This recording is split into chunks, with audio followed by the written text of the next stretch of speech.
I feel like I'm always on the verge of manifesting everything.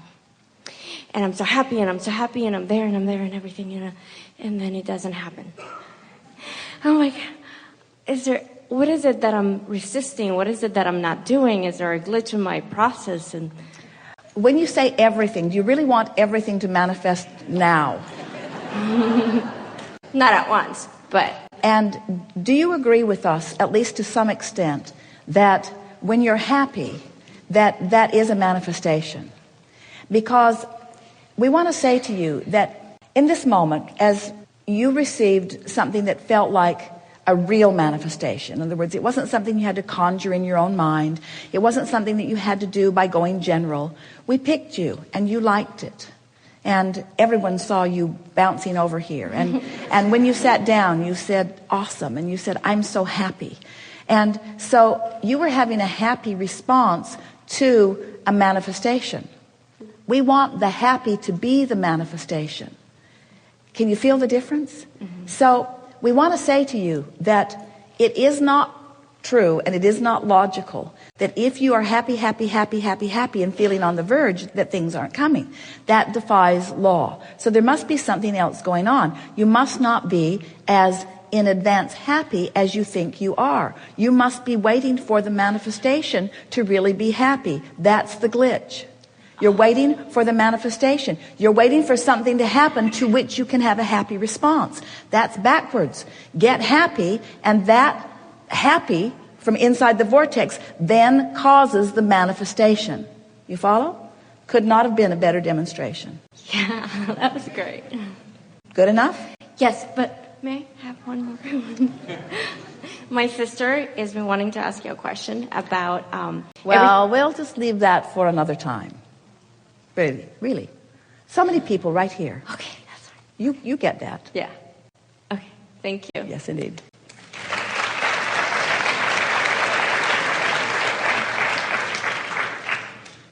It's interesting, isn't it? Because when something happens that pleases you, it is easy to be happy. But do you think you can conjure happy before it happens?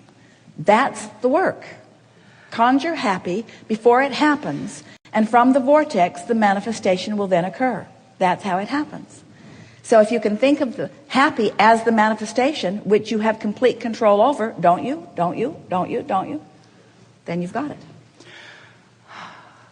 I'm learning how to direct my thoughts and use my emotions. And how do you use your emotions? Well, I notice where I'm at with relationship to my vortex. And if I'm really out, I'll say, isn't this great? My vortex is calling me, which I got from listening to you. And that actually helps. It shifts my perspective. Yes. And I have developed a shorthand where if I just spontaneously react negatively to something, I'll say to myself, cut out the middleman. And that means let myself be happy right now. Like, don't allow this stuff to... It's very helpful because sometimes I need a shorthand. Good.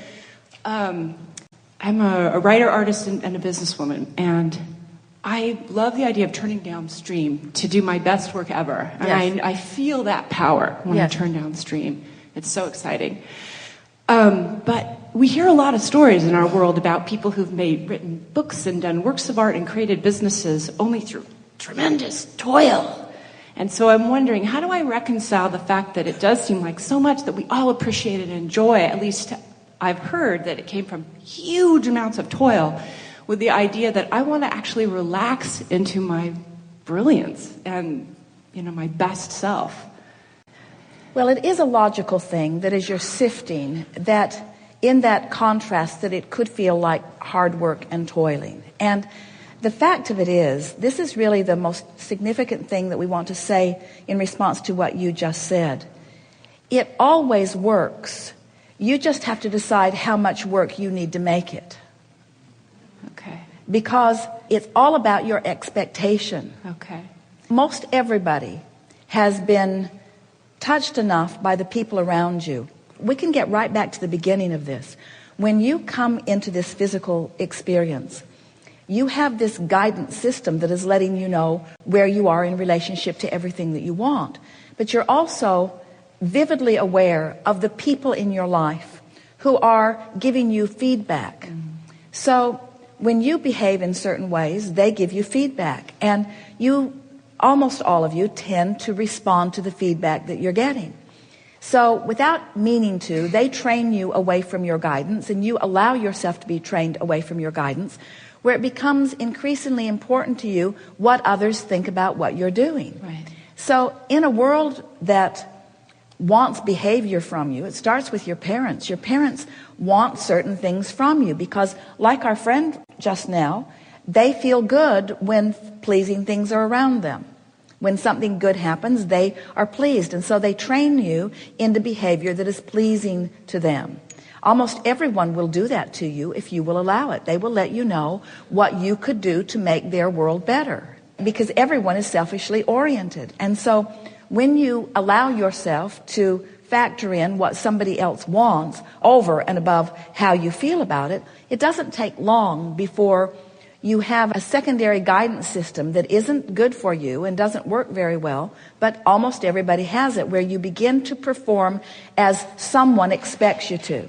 So first it's parents, and then it's peer group, and then it's educators, and then it's society. In other words, as everyone's jockeying for powerful position, because most are forgetting that their powerful position is one of alignment, and that it is easy to get into that powerful position of alignment where you are allowing the cooperative universe to yield to you.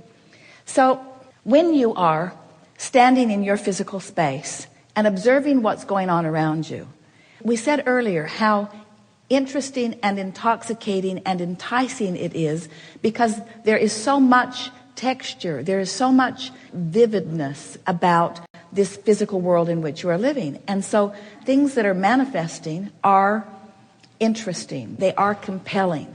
Where we keep talking about this vortex of creation, and it's a concept, but your vortex, you can't see what's in there, you can't hear what's in there, especially in the early stages of even acknowledging that it exists.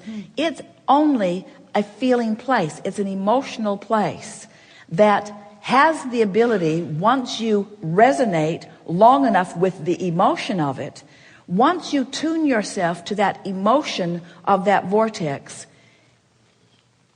it will begin to create manifestations that are seeable, hearable, tastable, smellable, touchable. But in the beginning, it's only the feeling of it. So the picture that we would like to give all of you is that if you are willing to set aside for a little while your need to please others and to see their pleasing response, and instead you will trust this process that we're talking about, as you've already discovered, that you can feel your way into this good feeling place. And this is the statement that is so exciting to speak that we want to shout it to you. Your vortex will arrange the manifestations, the pleasing manifestations. That's the best way of saying it. The cooperative components will begin to reveal themselves to you. Now, is it because the vortex has the power of revelation? No, it's because in your resonance with the vortex, you have the power of interpretation. You have the power to see it and hear it. So you're in the right place at the right time. You're intuitively moving about. You're rendezvousing with exactly what you need when you need it.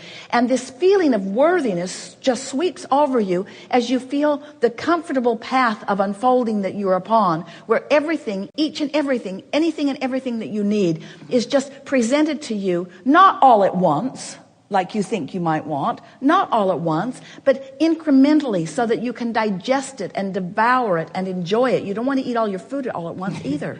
Right. If everybody brought the food for the rest of your life to that buffet today, it would be unpleasant. It's so nice that you're just going to eat what you want today. And that's the way these manifestations are. So what have we just conveyed to you? So you do the vortex work because you care about how you feel, and you make how you feel the manifestation that you're looking for, because you have complete control over that right here and now.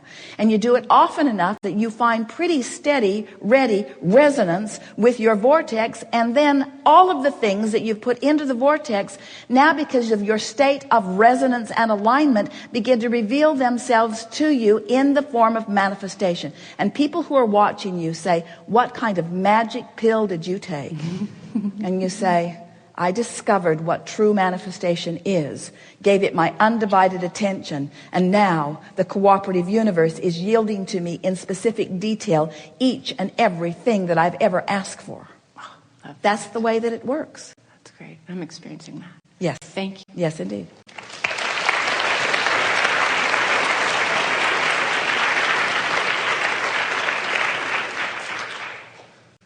Do you accept that emotion is a manifestation?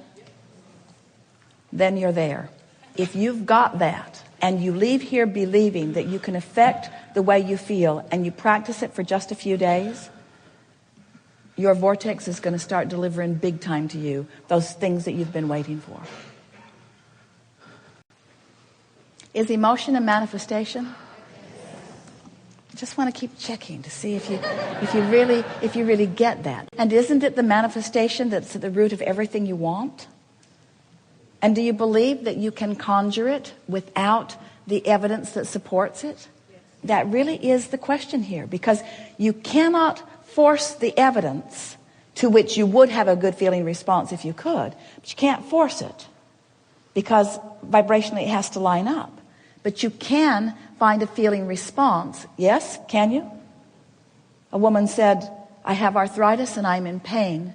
How can I feel good when I'm in physical pain? And we said you have to separate your physical experience from your emotional experience. You can have pain and feel hopeful, or you can have pain and feel fearful, and the difference between hope and fear is the difference between recovery or not. So this is what we're talking about. You can have a reality that is less than what you want and feel hopeful, or you can have a reality that's less than what you want and feel fearful or angry. But the difference in those emotions is the difference between being in the vortex and allowing the vortex to kick in to orchestrate the manifestations. You following? What do you think is the logical sequence of something moving into manifested form? In other words, before you rendezvous with your partner, what's missing? If you're looking for a relationship and your partner's out there, clearly your partner was out there, living not too far from where you are. So your partner's out there.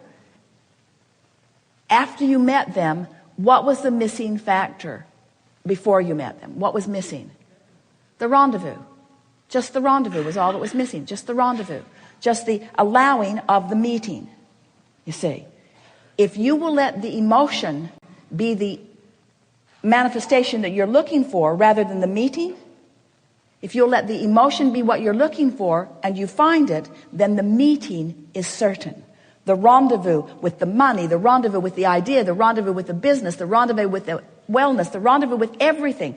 The rendezvous will come once the manifestation of the good feeling emotion has been allowed by you and practiced by you until it is all that is known by you. That's what a true feeling of worthiness is. Yes. It is satisfying to feel the power of your desire and hear the specifics of that which you are about, and to resonate with the fullness of who you are in your vortex, and then express it verbally and vibrationally and feel you get up to speed with the fullness of it.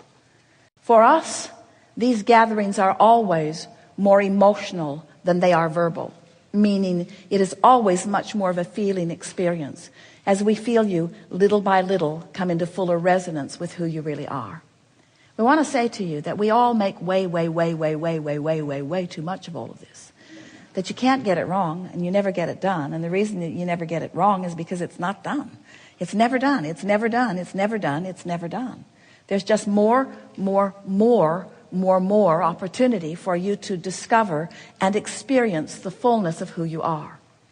So when you find that emotional place, when you decide that your emotion right here, right now, is the manifestation that you're reaching for and the manifestation that you have control over, and you figure out how to go general if you need to, how to milk the vortex if you want to, when you figure out how to hold yourself increasingly in more and more of those good feeling emotions, and then you consciously acknowledge the manifestations that must come on the heels of them, your personal sense of empowerment will be such that you will begin making statements such as, I never ever want to leave this.